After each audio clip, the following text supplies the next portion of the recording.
वास्तव में जिसको वृंदावन ने स्वीकार कर लिया है ना, वो वृंदावन जाकर के किसी कुंज में बैठ जाएगा, कहीं कोने में बैठ जाएगा। अच्छा, ये बातें जो है ना, ये मैं बहुत कम करता हूँ कथाओं में, क्योंकि वृंदावन की रस चर्चा सबको समझ में नहीं आती।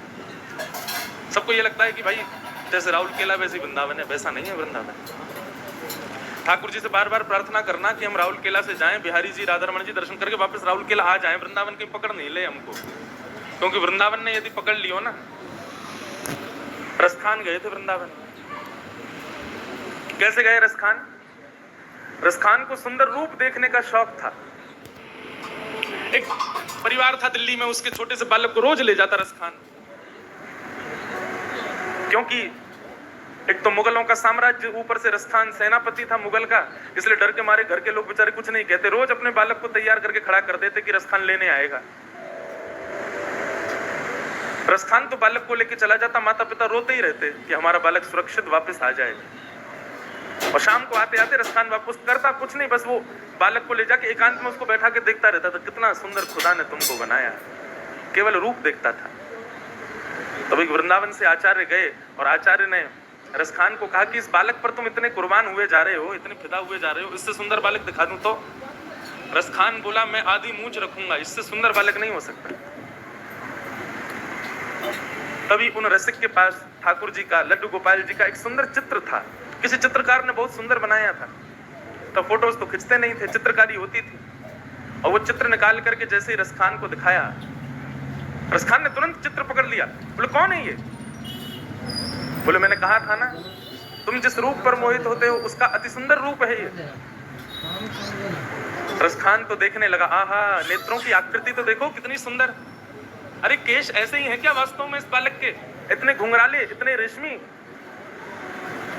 अरे इसके हाथ भुजाएं तो देखो, इसके चरण कमल तो देखो, इसका वक्ष तो देखो, इसकी ग्रीवा तो देखो। अरे बहुत सुंदर है ये बालक, तो मेरी तो दृष्टि ही नहीं हट रही है। जो रसिकाचार्य थे उन्होंने चित्र वापस ले लिया, पर रसखान तो व्याकुल हो गया। एक चित्र देख करके उसकी छवि चित्त में बस जाती है, परंतु रसखान तो इतने व्याकुल हो गए, पीछे पड़ गए, चरणों में गिर गए, मुझे वो चित्र दे दो। चित्र दे दिया, हृदय से लगा करके बैठ गए, ये तो बहुत सुंदर है, ये बालक कहाँ मिलेगा? और रसिकाचार्य बोले, ये बालक वृंदावन में रहता है, इसके पिताजी नंद बाबा हैं, मैया यशोदा जी हैं, और ये वृंदावन में रहता है। रसखान बोले, वृंदावन तो यहीं पास ही है। बोले, हाँ वहीं रहता है। अच्छा, वहां कहाँ मिलेगा ये बालक? बोले, बालक बड़ा चंचल है, एक जगह टिकता नहीं है, इधर उधर घूमता रहता है, इसको ढूंढने के लिए बड़े प्रयास करने पड़ेंगे। रसखान बोले, जो कहोगे सो करूंगा, पर ये बालक मिलना चाहिए।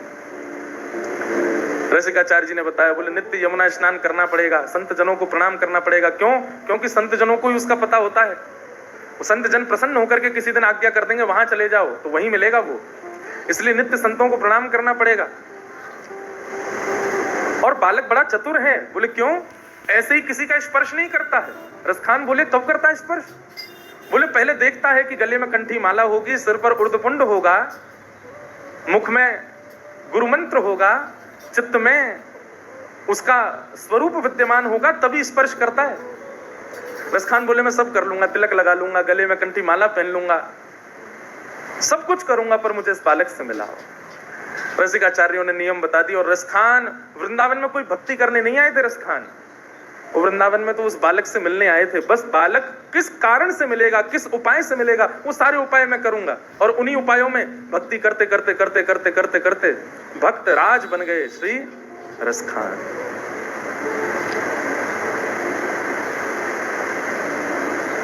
हाँ, अद्भुत है ठाकुर जी की लीला।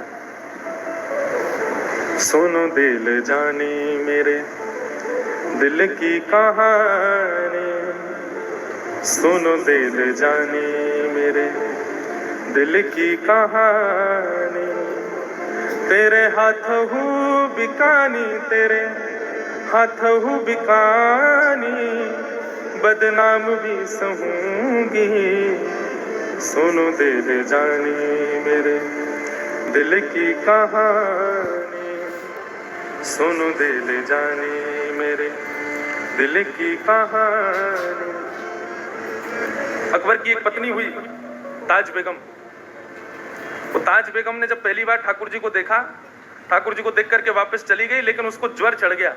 अब तो 24 घंटा ठाकुर जी की याद में रोती रहती है। तब अकबर से आज्ञा लेकर, बड़ी लंबी बड़ी कथा है, उतनी बड़ी तो नहीं, पर अकबर से आज्ञा लेकर के ताज बेगम वृंदावन आ गई हमेशा के लिए। और वृंदावन में आकर के ठाकुर जी के बस दर्शन की लालसा में घूमती रहती। कोई उसको मंदिर में नहीं घुसने देता। क्यों? वो मुसलमान है, इसको कैसे जाने देंगे भीतर? पता नहीं किस भाव से आई है, किस कामना से आई है। दर दर भटकती और यही पद गाती थी। ये ताज बेगम का ही पद है। नंद के कुमार कुर्बान तेरी सूरत पे, वृंदावन छोड़ अब कहीं भी न जाऊंगी, सुनो देर जानी। ताज बेगम के चरित्र में ऐसा वर्णन आता है कि ताज बेगम को मंदिर नहीं जाने देते थे, तो मंदिर से दर्शन करके आने वाले लोगों से ताज बेगम पूछती थी, आज कैसा श्रृंगार किया है, कैसा रूप बनाया ठाकुर जी ने, कैसे वस्त्र पहने, कैसे पोशाक पहने। एक बात सुनो, मैं बहुत सत्य घटना बताऊं। मंदिर में जाने से पहले 4-5 बातें सोच के जाया करो। आज ठाकुर जी की पोशाक ऐसे रंग की होनी चाहिए, आज ठाकुर जी की गले की माला ऐसी होनी चाहिए, आज ठाकुर जी के मत्स्याकृत, मयूराकृत या फिर मकराकृत कुंडल होने चाहिए। मत्स्याकृत मतलब हो गए मछली के आकार के, मयूराकृत हो गए मयूर के आकार के, और मकराकृत हो गए मगरमच्छ के आकार के। और कुछ नहीं तो केवल मोतियों के कुंडल होंगे। मन में पहले से सोच लो, अपने चित्त में एक छवि ठाकुर जी की बना करके फिर मंदिर में जाओ। और जैसे ही आपको मैचिंग दिखेगी ना, 2 लोग संग लेके जाना, क्योंकि अनकॉन्शियस हो जाओगे, फिर बेहोशी आ जाएगी आपको। एक भी चीज यदि मिल गई तो, और जब मिलता हुआ दिख जाए ना, जो विचार किया वैसा श्रृंगार दिख जाए, तो बस प्रसन्न हो जाना कि मेरी भक्ति स्वीकार हो रही है, ठाकुर जी स्वीकार कर रहे हैं।